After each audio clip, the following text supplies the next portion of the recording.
te preguntara qué es la Biblia y cuántas partes tiene, tú lo sabrías. Eso es muy importante. Vamos a ver si hoy y el domingo que viene podemos dejar esto claro. La Biblia es un conjunto de ¿qué?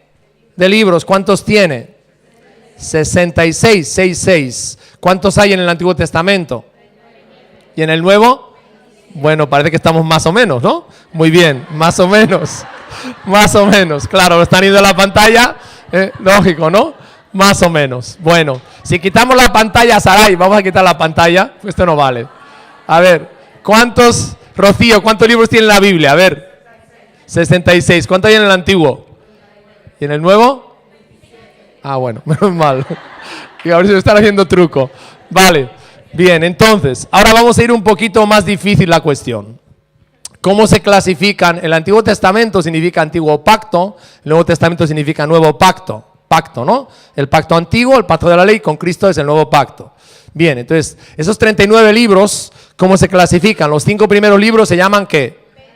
Pentateuco. Vale, ponla, Saray. Pentateuco. ¿Y son? ¿Quién me lo dice de memoria? Génesis, Éxodo, Levítico, Números y Deuteronomio. Bueno, ahora ya no funciona. Ok. Bien, después de Pentateuco vienen, a ver, los libros históricos. Bien, ¿cuál es el primer libro histórico? Josué. Después viene Jueces, sigue Paquita. Josué, Jueces, está muy bien que no funcione. A ver, Josué, Jueces, Ruth. Después empieza Samuel, tiene primera de Samuel, segunda de Samuel, primera de Reyes, segunda de Reyes, primera de Crónicas, segunda de Crónicas, Esdras, Nehemías y Esther. Son todos libros históricos, ¿vale? Luego vienen los libros poéticos. ¿Cuáles son los libros poéticos? A ver, ¿quién? Espera, Paquita, espera, tú todo no. A ver, Geminia. Ah, ¿lo están viendo? Bueno, pues que me los lea. Si lo están viendo, que me los lea. A ver, los poéticos. Job. A ver, Adrián, un momento. El Cantar de los Cantares. Y después vienen los proféticos, ¿no? Que se dividen en dos partes. Los mayores y los menores, no porque uno sea más importante que el otro, sino porque los mayores son más extensos que los menores, ¿de acuerdo? De los profetas mayores tenemos 5, que son Isaías, Jeremías, Lamentaciones, Ezequiel y Daniel, ¿vale? Y después tenemos los profetas menores, que esos son más complicados de saberlos de memoria, ¿verdad? Oseas, Joel, Amós, Abdías, Jonás, Miqueas, Nahum, Habacuc, Sofonías, Ageo, Zacarías y Malaquías. Bien, el Nuevo Testamento va a ser más fácil. No lo pongas ahora en el Nuevo Testamento. A ver, el Nuevo Testamento empieza con los, ¿qué? Evangelios. ¿Cuáles son? Mateo, Marcos, Lucas y Juan. Después tiene un libro histórico que es Hechos de los Apóstoles. Y luego empiezan las cartas, que son de 2 clases, las paulinas y las generales. ¿De acuerdo? Entonces vamos a ver cuáles son las cartas que escribió Pablo. La primera en nuestro orden es Romanos, después viene primera y segunda de Corintios, luego viene Gálatas, después viene, a ver Carlos, luego viene Efesios, ¿qué más?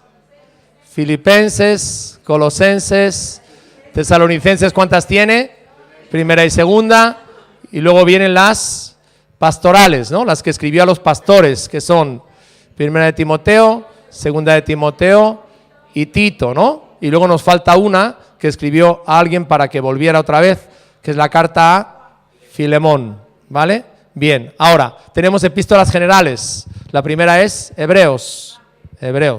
Muy bien, después tenemos Santiago, primera de Pedro, segunda de Pedro, primera de Juan, segunda de Juan, tercera de Juan y una pequeñita, Judas, y el libro de profecía del Nuevo Testamento se llama Apocalipsis. Bueno, muy bien, ponlo, pásalo ahora, Saray. Bueno, debemos de saber, de conocer nuestra Biblia, hermanos, ¿verdad? Saber cuántos libros son, ¿no? Cómo se clasifican, de qué género tienen, etcétera, y superar eso de que, dice el pastor, busquemos en Romanos, y estamos buscando Romanos después de Génesis, ¿verdad? Apocalipsis no, porque ya sería demasiado, ¿no? Saber que Apocalipsis es el último libro, o Génesis, ¿verdad? Y los profetas menores no te cuento, o sea, parece que Oseas desapareció, Amós no está, etcétera, etcétera, ¿verdad, hermanos? Entonces tenemos que combatir eso y ser un pueblo que conoce bien la palabra. Bueno, el otro domingo, ahora me pasas al PowerPoint, por favor, Saray, estábamos hablando de cómo estudiar la palabra de Dios y dijimos que hay que hacer muchas preguntas. Y las preguntas las dividimos en 4 clases, ¿no? Hablábamos de preguntas de análisis, qué es lo que dice la Biblia, cojo un lápiz y un papel y empiezo a anotar qué dice ese texto. Hablamos también de la interpretación, qué significa ese texto. La Biblia quiere decir lo que significa. Y para eso nos sirve mucho lo que hay al final de tu Biblia, una concordancia. En toda esta semana estamos tratando de que Marta Duarte, que es la responsable de la librería, traiga diferentes clases de Biblia de estudio, etcétera, etcétera, para que tú tengas buenas herramientas, porque las hay, ¿verdad? Y las puedes conseguir. Bien, ¿qué significa la Biblia? Entonces, al final de la Biblia hay una concordancia, donde puedes ver esa palabra y cuántas veces aparece, ¿no? En las Escrituras, o la mayor parte de veces que aparece. Bien, y también es bueno leer otras traducciones. Por ejemplo, tenemos la de 1960, que es la Reina Valera, pero tenemos también la Biblia Viviente, tenemos la Biblia de la Palabra, la Nueva Versión Internacional. Cuando tú lees un versículo en diferentes versiones, eso te ayuda a coger mejor el significado de las palabras. Y luego está la correlación, es decir, qué es lo que dicen otros versículos de la Biblia sobre el versículo que yo estoy leyendo.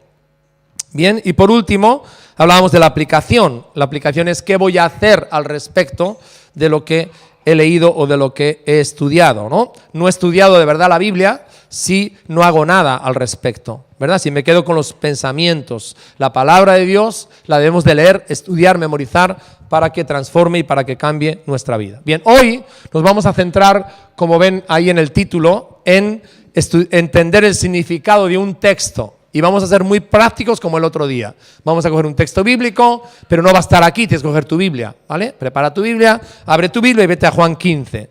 Vamos a coger un texto bíblico en Juan 15, es una alegoría, un conjunto de metáforas, ¿verdad? Donde Jesús está hablando, para aprender esto. ¿Cómo puedo entender yo el significado de un texto? Este pasaje es uno de los pasajes más impresionantes de todo el Nuevo Testamento. ¿Sabes por qué? Porque Jesús está viviendo un momento muy íntimo, muy personal con sus discípulos, ¿verdad? Probablemente alguna vez has escuchado esto, algún cristiano. Dios no espera que seamos exitosos, solo espera que seamos fieles. Eso suena bien, pero no es cierto, ¿verdad? Porque la Biblia enseña que Dios no solamente espera que yo sea fiel, sino espera que yo sea fructífero. De hecho, el ser fructífero es uno de los temas más importantes en todo el Nuevo Testamento, ¿verdad? Dios dice, yo he hecho una inversión en tu vida, yo te creé, yo te salvé, puse mi espíritu en ti y quiero un retorno a esa inversión. Espero que tú puedas vivir una vida fructífera, porque he puesto una semilla en tu vida, la palabra de Dios, y quiero que esa semilla dé mucho fruto. Así que recuerda esto, hermano, el asunto solo no es que tú seas fiel, el asunto es que seas fructífero, ¿verdad? En los caminos de Dios. Vamos a leerlo, Juan 15, del versículo 1 al 17. Digo que no está en la pantalla, tienes que buscarlo en tu Biblia. Dice aquí, yo soy la vid verdadera y mi Padre es el labrador. Todo pámpano que en mí no lleva fruto, lo quitará. Y todo aquel que lleva fruto, lo limpiará para que lleve más fruto. Ya vosotros estáis limpios por la palabra que os he hablado. Permaneced en mí y yo en vosotros. Como el pámpano no puede llevar fruto por sí mismo si no permanece en la vid, así tampoco vosotros si no permanecéis en mí. Yo soy la vid, vosotros los pámpanos. El que permanece en mí y yo en él, este lleva mucho fruto, porque separados de mí nada podéis hacer. El que en mí no permanece será echado fuera como pámpano y se secará, y los recogen y los echan en el fuego y arden. Si permanecéis en mí y mis palabras permanecen en vosotros, pedid todo lo que queréis y os será hecho. En esto es glorificado mi Padre, en que llevéis mucho fruto y seáis así mis discípulos. Como el Padre me ha amado, así también yo os he amado. Permaneced en mi amor. Si guardaréis mis mandamientos, permaneceréis en mi amor, así como yo he guardado los mandamientos de mi Padre y permanezco en su amor. Estas cosas os he hablado para que mi gozo esté en vosotros y vuestro gozo sea cumplido. Este es mi mandamiento, que os améis unos a otros como yo os he amado. Nadie tiene mayor amor que este, que uno ponga su vida por sus amigos. Vosotros sois mis amigos si hacéis lo que yo os mando. Ya no os llamaré siervos, porque el siervo no sabe lo que hace su Señor, pero os he llamado amigos, porque todas las cosas que oí de mi Padre os las he dado a conocer. No me elegisteis vosotros a mí, sino que yo os elegí a vosotros. Y os he puesto para que vayáis y llevéis fruto y vuestro fruto permanezca, para que todo lo que pidierais al Padre en mi nombre os lo dé.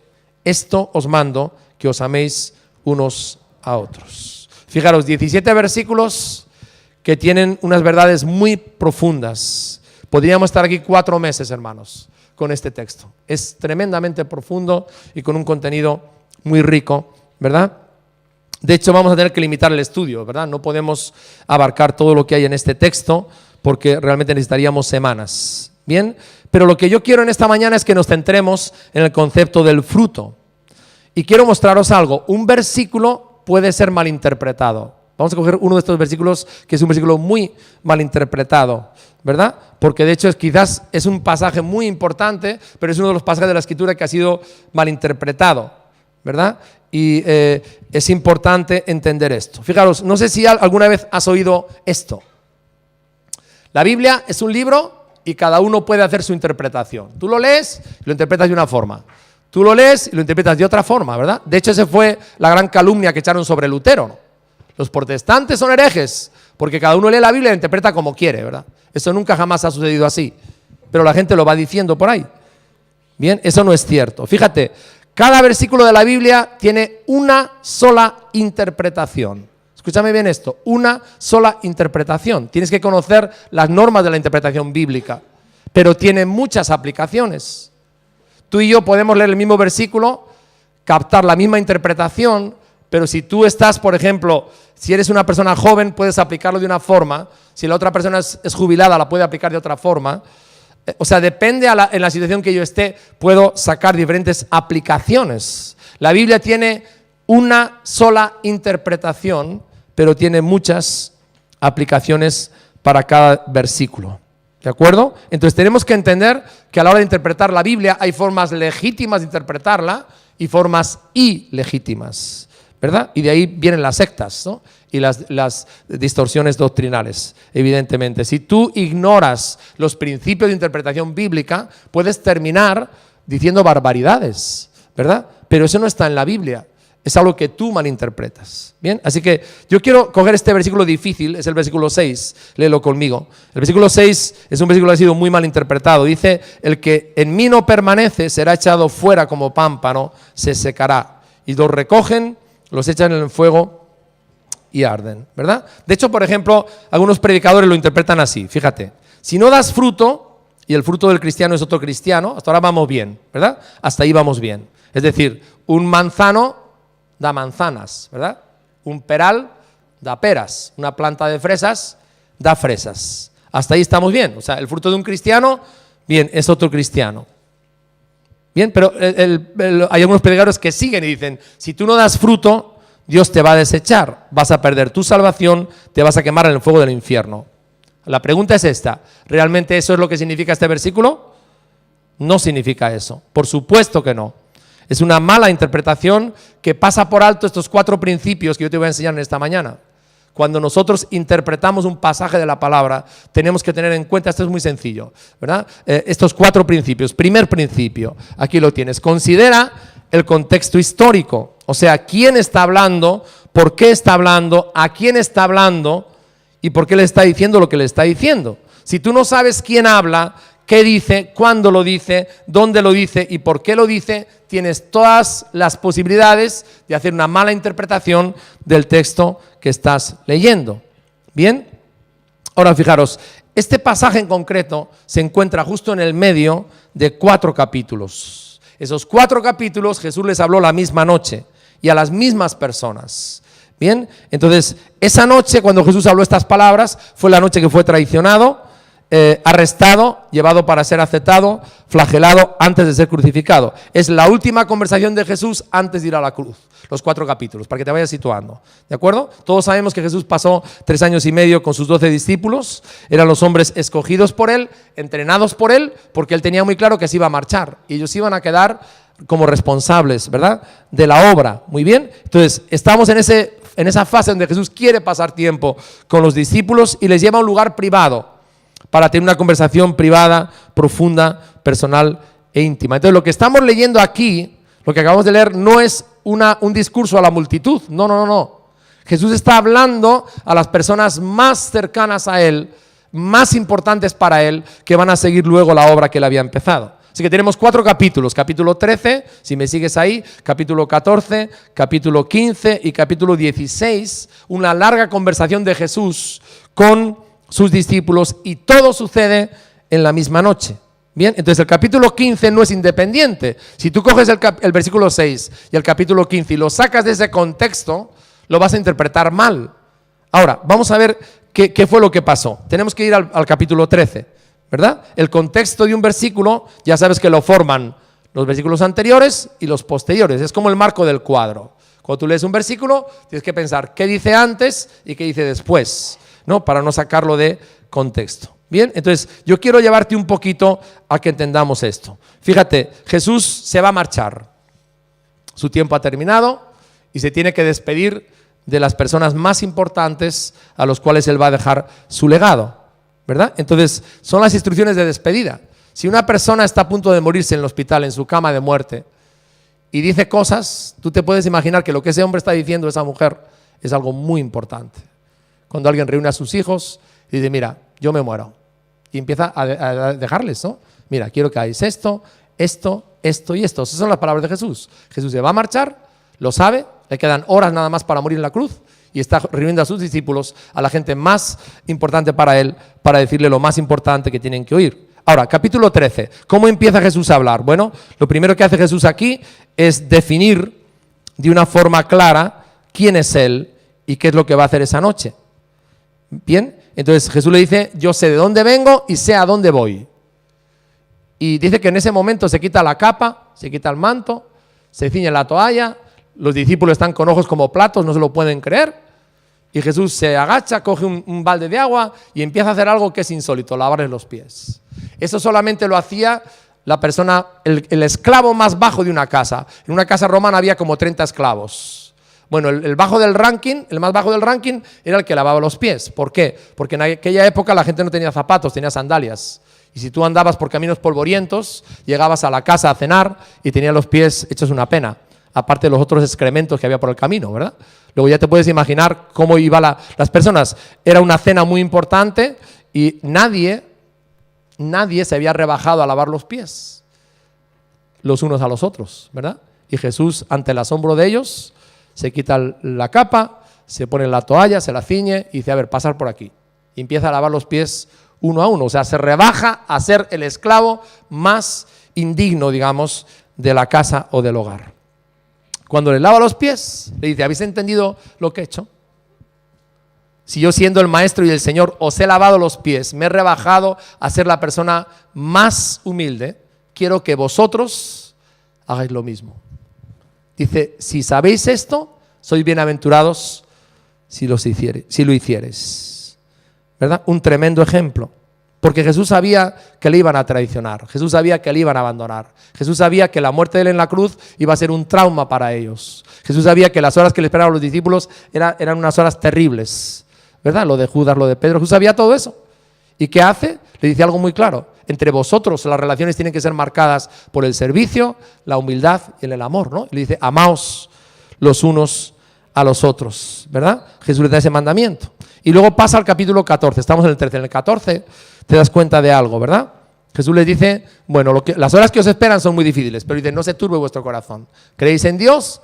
Creed también en mí. En la casa de mi Padre muchas moradas hay. Si no fuera así, yo os lo hubiera dicho.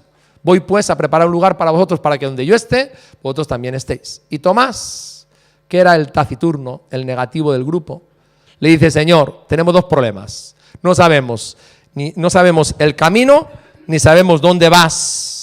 Y hermanos, de esa duda del hombre, Jesús hace la afirmación más poderosa que nadie ha hecho. Yo soy el camino, yo soy la verdad y soy la vida. Y nadie va al Padre sino a través de mí. Jesús empieza a consolarles porque les tiene que dar ánimo. Les esperan unas horas muy difíciles, ¿verdad? Muy complicadas. Recuerda, ¿dónde estamos? Seguimos en el cenáculo, en el lugar donde tomaron la Santa Cena. Seguimos allí en una conversación íntima y personal, ¿verdad? Entonces Jesús le está diciendo, no os preocupéis, yo voy al cielo y voy a prepararos un lugar, voy a morir, sí, pero voy a resucitar. Y cuando yo resucite, vosotros podéis hablar conmigo, aunque esté en el cielo en cualquier momento, ¿verdad? Podéis pedir en mi nombre cualquier cosa, que yo la voy a hacer, para que el Padre sea glorificado, y además os voy a regalar un compañero, el Espíritu Santo, el Paracletos, el abogado, el que va a ir al lado vuestro corriendo el maratón Cuando Él venga, os va a mostrar todo y os va a hacer entender todas las cosas que yo os he dicho. Y si estás conmigo en el capítulo 14, fíjate, llega un punto al final del capítulo 14 que dice: levantaos y vámonos de aquí. Bien, entonces Jesús se traslada del cenáculo, del aposento alto, y empieza a caminar por las afueras de Jerusalén. Salen de Jerusalén, ¿verdad? Y atraviesan las viñas. Si has visto alguna vez Jerusalén, está en una colina. Empiezan a descender de Jerusalén y de camino al huerto de los olivos van atravesando viñedos. Y mientras caminan por los viñedos, Jesús les dice lo del capítulo 15. ¿Estás entendiendo el contexto? Van pasando por los viñedos y mientras atraviesan los viñedos, Jesús les dice esta verdad. Bien, yo soy la vid y mi padre es el labrador, ¿verdad? Y empieza a desarrollar esta enseñanza mientras están viendo los viñedos. Ahora, yo no sé cuántos conocen los viñedos, pero una cosa que a mí me asombra siempre, y me he criado en viñedos desde niño pequeño, es esto, ¿no? La cepa de la vid es enorme, ¿no? Es una planta rugosa, es un tronco enorme y muy fuerte, pero el sarmiento, ¿has visto? Es un palito que no tiene más grosor que mi dedo. Entonces la cepa es corpulenta, robusta, pero el palito de donde salen las uvas es bien frágil. Y Jesús dice esto: yo soy la cepa y vosotros sois ese sarmientito frágil, ¿verdad? Y si el sarmiento no está conectado con la cepa, no hay fruto. Habrá hojas, habrá apariencia, habrá un montón de cosas, pero no habrá realmente fruto, ¿verdad? Bien, entonces Jesús le está diciendo: yo me marcho, me voy a marchar, os voy a dejar solos, pero tenéis que estar conectados conmigo, ¿verdad? En el versículo 11, fijaros, del capítulo 15, estamos en el capítulo 15 ahora, dice: os he dicho todas estas cosas, os he hablado acerca de servir, de amaros unos a otros, de una morada en el cielo, de cómo siempre tenéis que orar a mí, del Espíritu Santo, el regalo de mi paz y del fruto. Todo esto os lo he dicho para que tengáis mi alegría y vuestra alegría sea completa. Entonces, fijaros, hermanos, el contexto. ¿Cuál es el contexto? Jesús está hablando. ¿A quién está hablando? No está hablando a toda la multitud, está hablando a sus discípulos, a la gente más cercana, más íntima y más personal. ¿Para qué les está hablando? ¿Por qué le dice lo que le dice? Para darles valentía, porque saben que cuando Jesús muera va a ser un impacto tan tremendo que se van a venir abajo. Se van a venir abajo, se van a llenar de temor, se van a poner tristes, van a pensar que ha fracasado todo y no se pueden levantar de ahí. Entonces Jesús les está advirtiendo y les está, digamos, fortaleciendo antes. Bien, entonces ahora volvemos al versículo, ¿verdad? Si nosotros interpretamos el versículo 6 de la forma anterior que hemos dicho, no tiene sentido en absoluto, ¿verdad? ¿Por qué? Porque el contexto de este versículo ilustra claramente de que Jesús lo que está haciendo es animando a sus discípulos, ¿verdad? No es la idea de que, bueno, si no dais frutos vais a ir al infierno, ¿verdad? Jesús no está diciendo: bueno, me voy a marchar y si os quedáis desconectados conmigo os vais al infierno, ¿verdad? Y vais a perder vuestra salvación. De eso no está hablando Jesús aquí, evidentemente, ¿verdad? Entonces tenemos que ver los versículos anteriores y posteriores para poder interpretar un texto correctamente. Vamos a ir avanzando, ¿vale? El segundo aspecto importante para una buena interpretación es definir las palabras claves. No sé si a alguien le ha pasado esto, a Esther y a mí nos ha pasado. A veces estamos hablando, estamos teniendo una conversación y estamos usando la misma palabra, pero no nos ponemos de acuerdo. ¿Por qué? Porque ella lo dice de una forma o entiende una cosa y yo entiendo otra cosa. ¿A alguien más le ha pasado eso o no? Podemos estar hablando de la misma palabra, pero cada uno lo entiende de una forma diferente. Yo dije el otro día, por ejemplo, la palabra ojo tiene un montón de significados. ¿Has pensado en la palabra banco? Banco es un lugar donde te sientas, banco es un lugar donde metemos dinero, banco es un conjunto de peces. Tiene muchas acepciones, muchos significados, ¿verdad? Entonces, la palabra fuego aquí en el versículo 6 no significa infierno necesariamente. ¿Por qué? En este capítulo 15 aparece la palabra amor 9 veces, aparece la palabra fruto también 9 veces. Entonces la pregunta es esta: ¿qué es el fruto? ¿Qué es el fruto? Vamos a ir avanzando en el texto bíblico. ¿Qué es el fruto? ¿Verdad? Dice aquí que el fruto trae gloria a Dios. Entonces mejor me vale que yo sepa lo que es el fruto. Ahora, pero aquí no, Jesús, es muy fácil. Gálatas 5, ¿qué dice? El fruto del Espíritu es amor, gozo, paz, paciencia, benignidad, bondad, fe, mansedumbre y templanza, ¿verdad? Pero fíjate, en el Nuevo Testamento la palabra fruto se utiliza 58 veces. Y por lo menos, tiene 10 significados diferentes. Entonces la pregunta es, vale, entonces, ¿qué significa fruto en este texto? Porque acordaros, cada versículo solo tiene una interpretación, aunque tenga muchas aplicaciones. Tenemos que interpretar la palabra bien, ¿verdad? Bueno, yo voy a hablar de los 10 significados. En Mateo 3:8, la palabra fruto significa conductas visibles y duraderas de cambio. En Mateo 26, 29, habla de tomar el fruto de la vid, o sea, está hablando del vino. Jesús dice, ya no tomaré más de este fruto de la vid hasta que esté con vosotros en el reino de mi Padre. En Romanos 7:5 habla de fruto para muerte, habla de conductas que destruyen mi vida porque me separan de Dios. En Romanos 15:28 dice, entregado en sus manos este fruto. Está hablando fruto como una ofrenda, ¿verdad? Una ofrenda de dinero para Pablo. En Gálatas 5:22 habla del fruto del Espíritu, que son los 9 aspectos del carácter de Cristo. En Efesios 5:9 habla de fruto de la vida, es decir, las conductas guiadas por el Espíritu Santo que tienen que ver con la verdad, la justicia y la bondad. En Colosenses 1:6 dice, este evangelio está dando fruto y creciendo. Habla de los nuevos creyentes, ¿no? Se han convertido a través del evangelio y son añadidos a la iglesia, nuevos creyentes. Y en Hebreos 13:15 habla del fruto de labios que confiesan su nombre. Está hablando de la alabanza, ¿vale? Entonces la pregunta es otra vez, ¿qué significa fruto en este texto, en Juan 15? Tiene que ser algo muy importante porque son las últimas palabras de Jesús. Luego, más nos vale que realmente sepamos qué es lo que está diciendo Jesús aquí, qué es lo que está teniendo en cuenta aquí. Y eso nos lleva al tercer principio de interpretación. Acuérdate, primero tienes que saber el contexto histórico. ¿Qué estaba diciendo Jesús a las personas que originalmente escucharon esas palabras? ¿Verdad? El segundo que hemos hablado es definir las palabras claves. La palabra clave aquí es fruto, ser fructífero, es clave, es esencial. El tercer principio es interpretamos versículos poco claros con versículos más claros. Vamos a leer de aquí 3. ¿Estás conmigo, no? Juan 15, 3 versículos, leemos, para poder entender esto, que hablan de 3 características claras del fruto. Versículo 4 dice, permaneced en mí y yo en vosotros. Como el pámpano no puede llevar fruto por sí mismo, si no permanece en la vid, así tampoco vosotros, si no permanecéis en mí. Versículo 8 dice, en esto es glorificado mi Padre, en que llevéis mucho fruto y seáis así mis discípulos. Versículo 11, estas cosas os he hablado para que mi gozo esté en vosotros y vuestro gozo sea cumplido. Entonces, ¿cuáles son las 3 características del fruto? ¿Verdad? ¿Cuáles son? Bueno, la palabra que aparece repetida aquí es la palabra permanecer, que quiere decir estar conectado con, continuar, estar hasta el final, ¿verdad? Estar conectado. Una rama, hemos dicho que está desconectada de un árbol, nunca va a poder dar fruto. Si no está conectado, el sarmiento, el pámpano, la cepa, no puede dar ningún tipo de fruto, ¿verdad? Jesús lo establece aquí muy claro. Bien, entonces fijaros, lo primero que vemos aquí es que dar fruto se produce por permanecer en Cristo. Jesús lo repite 3 veces esto. Si yo no permanezco en Cristo, como cristiano, hermanos, no voy a dar fruto y tú tampoco. No vamos a dar fruto, ¿verdad?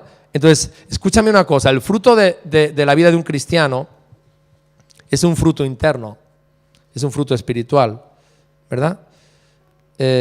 Porque de lo contrario sería lo mismo que yo coja un manzano y le ate las manzanas a las ramas, ¿no? ¿Verdad? Y diga, ¿cuánto fruto da este manzano? Pero tengo las manzanas atadas a las ramas del manzano, no las ha producido el manzano. Entonces, el fruto auténtico de un cristiano, hermanos, no son obras, ¿verdad?, que yo trato de hacer en mis fuerzas, ¿no? Es una obra del Espíritu Santo dentro de mí, no externa, que produce cambios visibles de carácter que los demás pueden ver y que traen gloria a Dios. Lo segundo, dar fruto da gloria a Dios, ¿verdad? Jesús lo dice, lo que glorifica a mi Padre es que deis mucho fruto y un fruto que permanezca. No es que estoy 3 meses en la iglesia, llamo al Señor y empiezo a desarrollar hábitos y al 4.º mes desaparezco, ¿verdad? Estamos hablando de un fruto que permanece y la gente puede ver ese cambio y testificar de ese cambio, ¿verdad? Y lo tercero es que dar fruto me dará completa alegría, porque Jesús dice, vuestra alegría será completa. Entonces, recuerda esto, sea lo que sea dar fruto, lo primero que dice este texto es que es producido por permanecer en Cristo. Lo segundo, que trae gloria a Dios. Y lo tercero, es que me va a dar una alegría grande y completa. Bien, entonces ya estoy interesándome más, bueno, ¿qué es realmente lo que quiere decir dar fruto? ¿Qué es el fruto? Porque no hemos llegado ahí. Si se supone que tengo que dar fruto, mejor es que lo averigüe, ¿verdad? ¿Cómo puedo yo dar fruto? Entonces, ¿qué hacemos, hermanos, con el texto? Buscamos el significado más obvio, más claro. Miren, hay personas y a veces programas en televisión que hacen justamente lo contrario de esto. Van buscando en la Biblia significados profundos, dicen ellos, ocultos y secretos. Y el libro del Código Da Vinci, digamos, y otros libros esotéricos están tratando de dar esa perspectiva sobre la Biblia. Si tú vas buscando en la Biblia un significado oculto, misterioso o esotérico, te vas a perder, porque la Biblia no es un libro de secretos. La Biblia no está llena de secretos. A veces los canales de Discovery o los canales de historia, ¿verdad?, enfatizan los secretos de la Biblia. Pues hermano y amigo, escúchame, en este libro no hay secretos, porque este es un libro de revelación. Dios nos ha dado la Biblia para traer luz, para traer revelación, no para mostrarnos secretos, ¿verdad? O Dios va a jugar a ocultarnos algo para luego decírnoslo, ¿verdad? No, Dios no juega al escondite. Dios es un Dios de revelación, es un Dios de luz. El propósito de la Biblia es revelar. No hay nada oculto en la Biblia, ¿verdad? Simplemente tenemos que leerla y tenemos que interpretarla correctamente, ¿verdad? Y lo vamos a encontrar. Si alguna vez tú lees un versículo de la Biblia y sacas una interpretación que nadie jamás la ha dado, está cerrado. Cuando tú oigas a alguien predicar y que salga con interpretaciones de versículos todas extrañas, duda de eso. Porque lo que Dios ha establecido en su palabra y lo que la sana doctrina predica, hermanos, son principios que no cambian. El evangelio no cambia nunca, ¿eh? Seguimos predicando exactamente el mismo evangelio que Pablo predicó, exactamente el mismo. O sea, no hay nada que nosotros nos podamos inventar, ¿verdad? Y hay personas que salen con unas interpretaciones todas raras, la última moda. Hay que subirse a un helicóptero y empezar a disparar a los espíritus y a las fortalezas. Dime dónde está eso en la Biblia para hacer intercesión, ¿verdad? Estoy diciendo algo que ha sucedido, ¿verdad? No me lo estoy inventando. ¿Dónde está eso en la Biblia? De que interceder es eso. Pero hermanos, hay gente que se va inventando significados, interpretaciones de versículos que no están aquí y no tienen nada que ver con la verdad de Dios, ¿verdad? Desde hace 2000 años Dios ha estado hablando a su cuerpo, a la iglesia, a través de la Biblia, ¿verdad? Entonces, cuando algo sale de ahí y decimos que es algo nuevo, el peligro es que estamos saliéndonos de la verdad, porque esta verdad de Dios sigue vigente desde la eternidad y miles de personas lo han predicado y lo han visto antes que yo, ¿verdad? Entonces yo debo de moverme en la misma revelación y miles de personas lo verán después de mí. Así que si yo leo un versículo en la Biblia y llego a una interpretación que nadie jamás nunca ha visto, igual estoy equivocado, ¿verdad? Estoy equivocado, es así de simple.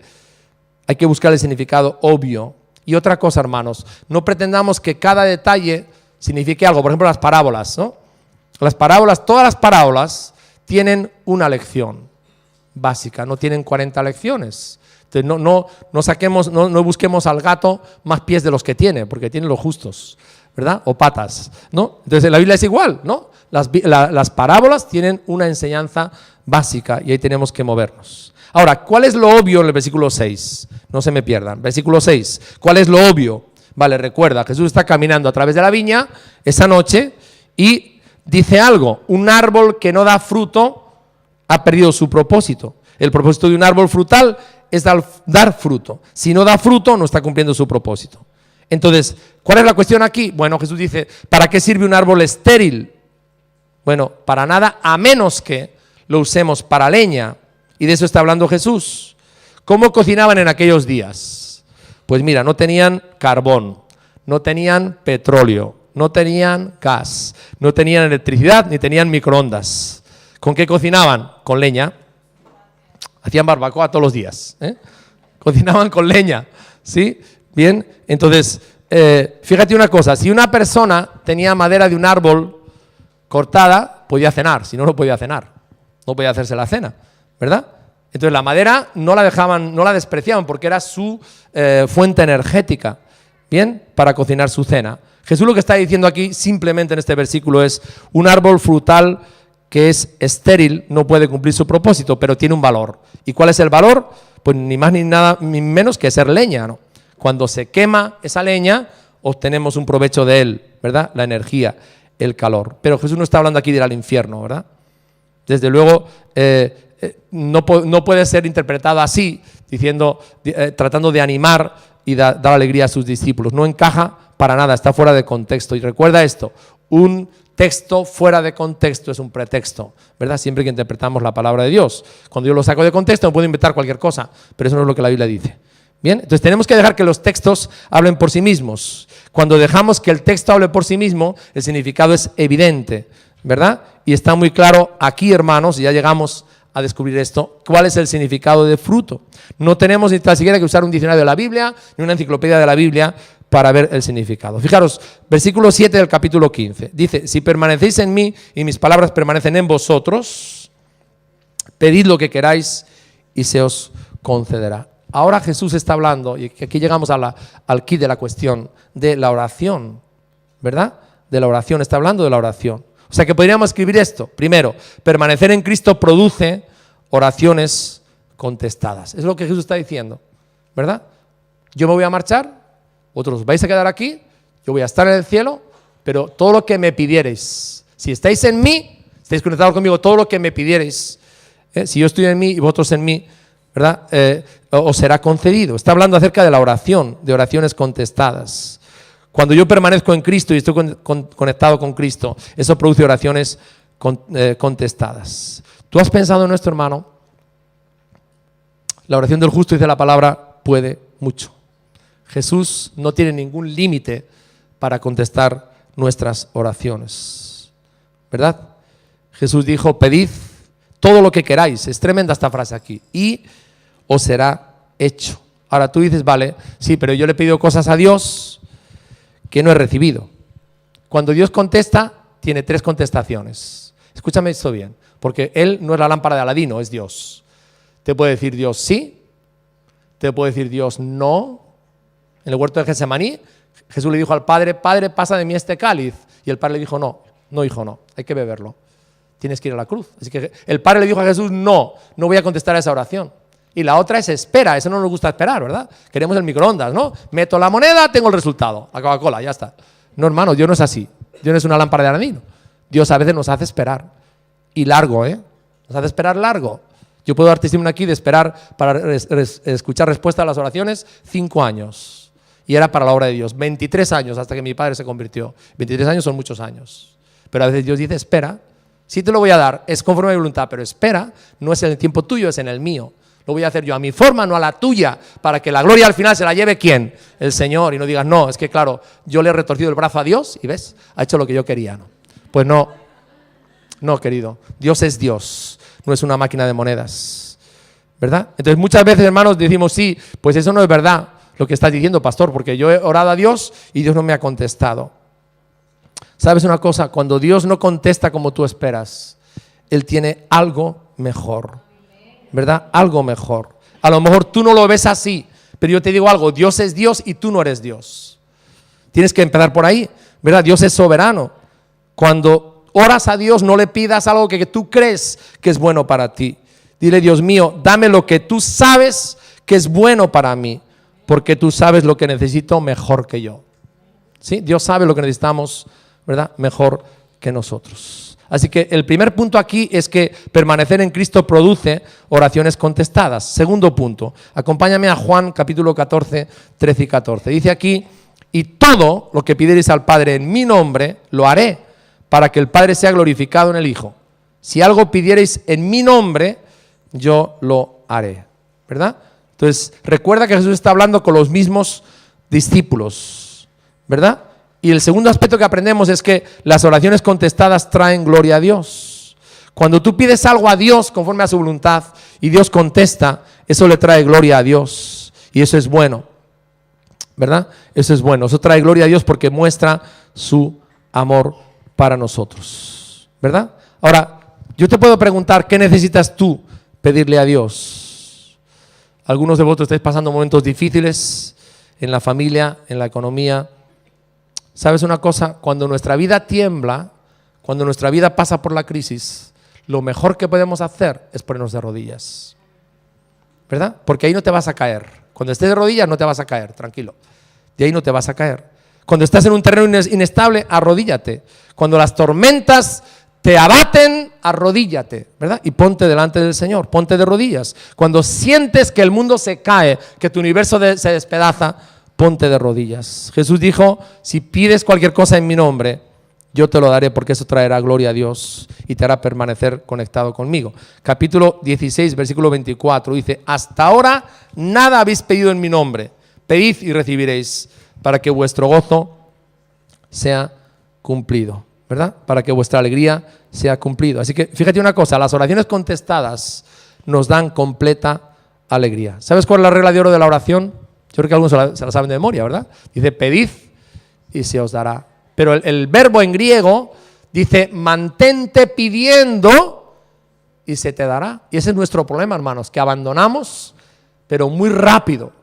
Si oramos al Señor y no pasa nada, nos desanimamos y dejamos de orar. Porque no ha pasado así, ¡pum! Pero Jesús dice, mantente pidiendo y se te dará. Mantente buscando y hallaréis. Mantente llamando y se te abrirá. Porque todo aquel que pide, recibe. El que busca, halla, y al que llama, se le abre. Y hermanos, el reto es el reto de la viuda y el juez injusto, ¿te acuerdas? De que Dios es soberano y Él va a tardar en contestar la oración el tiempo que Él tarde. A lo mejor te lo va a contestar en 2 minutos o a lo mejor va a tardar 20 años. De hecho, Abraham estuvo 25 años esperando a que se contestara la oración. Isaac estuvo 20 años esperando a ser contestada su oración, ¿verdad? Entonces en la Biblia hay muchos casos de personas con oraciones contestadas donde Dios les ha llevado a un camino de espera. Santiago capítulo 4, otro versículo tremendo, ¿verdad? Acerca de nuestra vida de oración y nuestros rompederos de cabeza, hermanos, porque a veces nos rompemos la cabeza con esto y nos desmotivamos tan fácilmente, tiramos la toalla tan rápido. Santiago 4, el versículo 2 dice, fíjate lo que dice, Santiago 4:2, dice, no tenéis lo que deseáis porque no pedís, pedís y no recibís porque pedís mal, para gastar en vuestros deleites. Haz un análisis de tus oraciones. ¿Cuántas de tus oraciones están centradas en ti? Dame, dame, dame, dame, dame, dame, dame. ¿Y cuántas de tus oraciones están centradas en lo que Dios desea para tu vida y en otras personas? Tienes que hacer un análisis, porque el hermano que predicó el 21 de febrero aquí, Juan Luto, dijo esto: la iglesia ha entrado en una vida de oración egocéntrica y egoísta. Dame trabajo, dame el dinero, dame la casa. Como que Dios fuera mi lámpara de Aladino, ¿verdad? Pero hermanos, ¿y qué tal si cambiamos la oración y decimos, Señor, dame Bilbao, dame almas, dame a mi jefe para ti, que mi hermano se convierta, que mi esposo sea tocado por Dios? Lo que Dios quiere, hermanos, la salvación de las almas, la sanidad de las personas. ¿Qué tal si eso se convierte en lo que me lleva a ayunar como hoy, a derramar lágrimas delante de Dios? Y le dejo el dinero, la casa y lo demás a Dios para que lo haga. ¿Qué tal, hermano? ¿Qué tal? Si realmente nuestra oración pega un giro y se centra donde Dios quiere. Porque aquí dice algo: si tú permaneces en mí y yo en ti, si mis palabras permanecen en ti y estás en mí, todo lo que tú pidas conforme a mi corazón yo te lo daré. Dios se ha comprometido, hermanos, y Él no es mentiroso. El tema es dónde gira el epicentro de mis oraciones. ¿Eres tú aquel cristiano que solamente hace oraciones egoístas?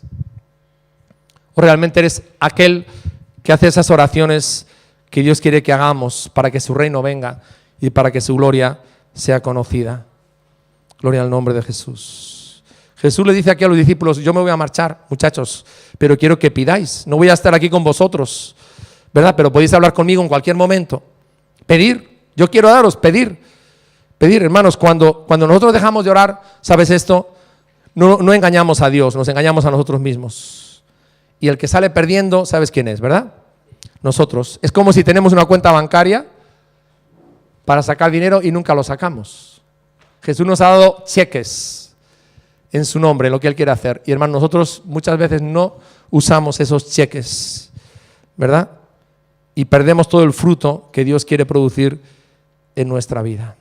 Acuérdate, dar fruto está guiado por permanecer en Cristo. Dar fruto trae gloria a Dios. Dar fruto me trae alegría completa. Y las oraciones contestadas provienen de permanecer en Cristo. Las oraciones contestadas dan gloria a Dios. Las oraciones contestadas me dan alegría completa. Ver la conexión aquí, fíjate, está muy claro, ¿verdad? En el versículo 16 de Juan 15, está hablando Jesús acerca de cómo Él nos ha escogido, pero añade una coletilla en ese versículo y dice lo siguiente al final: para que todo lo que pidiereis al Padre en mi nombre, Él os lo dé. Luego, por tanto, nosotros damos fruto pidiendo en oración, ¿verdad? De eso está hablando Jesús. Él no está hablando aquí de perder la salvación y de irse al infierno, no dice eso. Él está hablando de que el fruto espiritual en tu vida llega a través de la oración. Escúchame, que la oración es la raíz de todos los frutos en tu vida que tú puedes dar. Todas las cosas en nuestra vida espiritual, hermanos, vienen a través de la oración. Tú en tu vida puedes dejar que el carácter de Cristo se haga en tu vida, el amor, el gozo y la paz, sí, va a venir a través de la oración, de la comunión con Cristo y el resto del carácter cristiano. La oración es la clave para todo lo que Dios quiere hacer en tu vida. ¿Sabes cuál es el problema? Que tratamos la oración como la rueda de repuesto del coche y no como el volante. Ese es nuestro problema. Tenemos una gran necesidad, ¡ay, voy a orar! Hermano, ora por mí, pastor, ora por mí, porque tengo un gran problema. Bien, cuando Dios obra y Dios sana a esa persona, Dios provee trabajo, ¿verdad? ¿Qué pasa? Ya no pido oración, ya no vengo a orar, ya no busco a Dios, ya no me levanto, me quedo en la cama, que estoy muy cómodo, ¿verdad? Y me acuesto sin tan siquiera ni orar, ni abrir la palabra, porque me va todo bien. Tengo el frigorífico lleno, la cuenta bancaria llena, toda la gente está con salud en mi casa, ¡viva la Pepa! Sí, hermanos, ¿somos así o no? Somos así, hermanos, ¿verdad? Es decir, tratamos la oración como un neumático de repuesto y no como el volante de nuestra vida. Cuando tú lees la iglesia de los Hechos, mira, en la iglesia de los Hechos, querido hermano, hay algo bien claro. Era una iglesia que oraba en privado y en público. La oración era fundamental. Yo digo, hermanos, te hago una pregunta. ¿Por qué la asistencia a nuestras reuniones de oración ha bajado tanto? Me lo hacía el miércoles. ¿Por qué? Tú has dejado de venir a orar en público. ¿Qué es más importante para ti? ¿El trabajo y el dinero? ¿O realmente que Dios intervenga en tu vida, en tu familia y en este país? Porque eso no va a pasar sino a través de la oración. A lo mejor es que hemos cambiado las prioridades, hermanos. A lo mejor es que resulta que lo que nos interesa es otra cosa diferente a lo que le interesa a Dios. A lo mejor es que hace tiempo realmente estábamos buscando, estábamos necesitados de Dios, tanto, y ahora Dios nos ha dado bendición económica y resulta que ya pensamos que no necesitamos de Dios. Pues necesitamos más de Dios todavía que antes. Más de Dios. La iglesia primitiva era una iglesia proactiva. Oraba y oraba y oraba y oraba. Segundo, ¿qué le pasaba? El Espíritu Santo caía sobre ellos. Y tercero, predicaban y nadie les paraba. Ni debajo del agua se callaban. Predicaban el Evangelio. ¿Por qué, hermanos? Por la oración. La oración nos da poder, la oración nos da valentía. Luego, por tanto, hermanos, la oración no debe ser la rueda de repuesto. Debe ser lo primero en nuestra vida. Debe ser el volante. Si en tu vida hay mucha oración, va a haber mucho fruto. Si hay poca oración, va a haber poco fruto. Puede haber mucha religiosidad. Estamos hablando de fruto. Ninguna oración, ningún fruto. Si no estás orando, hermano, no va a haber fruto en tu vida. Estás colgando manzanas en un árbol, pero el árbol no las está produciendo. Tú se las estás colgando y se las estás atando, porque todo viene a través de la oración. Y quiero, hermanos, llamar la atención a la iglesia de asistir a las reuniones de oración pública, porque eso es la esencia de nuestra vida de iglesia. Si nuestra vida de oración, hermanos, decae, las consecuencias son inmediatas. Nos convertimos en una iglesia religiosa. Venimos el domingo al culto y pensamos que ya le estamos dando mucho al Señor, ¿verdad? Demasiado, hermanos, pero entonces no podemos recibir todo lo que Dios tiene, porque eso viene a través de la oración. ¿Saben una cosa? Tenemos problemas con la oración cuando no estamos en problemas. Coge esta frase. Tenemos problemas para orar cuando no tenemos problemas. No tenemos problemas para orar cuando estamos con problemas. ¿Sí? ¿Lo entiendes? Tenemos problemas para orar cuando no estamos en problemas. Cuando las cosas nos van bien, caemos en la mentira de que entonces no es necesario orar porque las cosas me van muy bien. ¿Sí? ¿Sabes una cosa? Mira esta frase es muy fuerte. Pásala, por favor, Saray. Con la falta de oración estoy actuando como un ateo. Porque Jesús, ¿qué dijo? Sin mí nada podéis hacer. O sea, nada es nada. Es en la familia, en el matrimonio, en la economía, en las finanzas, nada. Porque acuérdate lo que dice la palabra, ahora que la gente está tan obsesionada con el dinero y con el trabajo. Dios es el que te da el poder para hacer la riqueza, ¿sabes eso? Si tú estás en Cristo y pones a Dios en primer lugar, Él te va a dar el poder para tu vida económica. Si tú dejas a Dios a un lado, vas a ver las consecuencias, hermano. Entonces, no orar, no ser una iglesia donde la oración es primordial, es fundamental, donde la gente viene a los cultos de oración y deja otras cosas y otros intereses. Hermanos, es ser ateos. ¿Verdad? Porque estoy diciendo, yo no necesito orar, las cosas me van bien y solamente saco la rueda de repuesto cuando se me pincha el coche. Si como no se me ha pinchado el coche ahora, ¿verdad? Pues no uso la rueda de repuesto. Entonces, hermanos, esto es muy importante y esto es lo que Jesús estaba diciéndonos aquí, ¿verdad? El modo en que das fruto es por la oración. Cuanto más oras, más fruto vas a tener en tu vida. Todo lo que Dios hace, Él lo hace porque tú le pides en oración que Él lo haga. Y quiero terminar con otro aspecto importante, hermanos. Hoy en día tenemos un problema en la iglesia, y es que hay cristianos que van a escuchar una predicación, espero que no sea tu caso en esta mañana, pero no tienen ninguna intención de hacer nada al respecto. Hay gente que llega y dice, pastor, le felicito, una predicación profunda la que ha dado. Pues sabes una cosa, la predicación más profunda que tú puedes escuchar es la que cambia tu carácter, cambia tu comportamiento, cambia tu actitud. Si una predicación no va en esa línea, es una predicación superficial, ¿verdad? Porque tú puedes llenar tu Biblia con un montón de datos, un montón de conocimientos de la palabra de Dios, pero si todavía andas con chismes, si todavía tratas a tus hijos y a tu mujer mal, si vuelves a ver pornografía, si eres una persona impaciente, no has llegado a la profundidad, querido. La profundidad no tiene nada que ver con esto, tiene que ver con esto, con el corazón, con el cambio del corazón, con la aplicación de la palabra. Por eso, hermanos, aquí en esta iglesia puede ser que algunas veces vengas y te sientas molesto, porque te estamos retando al compromiso continuamente. No queremos simplemente que vengas y te parezca bien la predicación o mal o regular, me da igual, ¿verdad? Y salgas como entraste. Queremos ser una iglesia que pone en práctica la palabra, hermanos, ¿verdad? Yo te amo suficiente como pastor para no permitir que simplemente escuches y tengas conocimientos, te vuelvas a tu casa y no hagas nada. La Biblia dice que eso es una tontería, ¿verdad? Te amo demasiado como para dejarte tener una cabeza muy grande simplemente y un corazón pequeño, ¿verdad? Si lo único que hacemos, hermanos, es ir a la iglesia, escuchar la palabra y tomar una serie de datos simplemente y llamamos a eso profundidad, no vale, hermanos. Lo profundo es lo que cambia nuestra vida, eso es lo profundo, gloria al nombre de Jesús. Eso es lo profundo, ¿verdad? Lo que cambia realmente y transforma totalmente nuestra vida. Y yo quiero que terminemos teniendo un tiempo para buscar al Señor.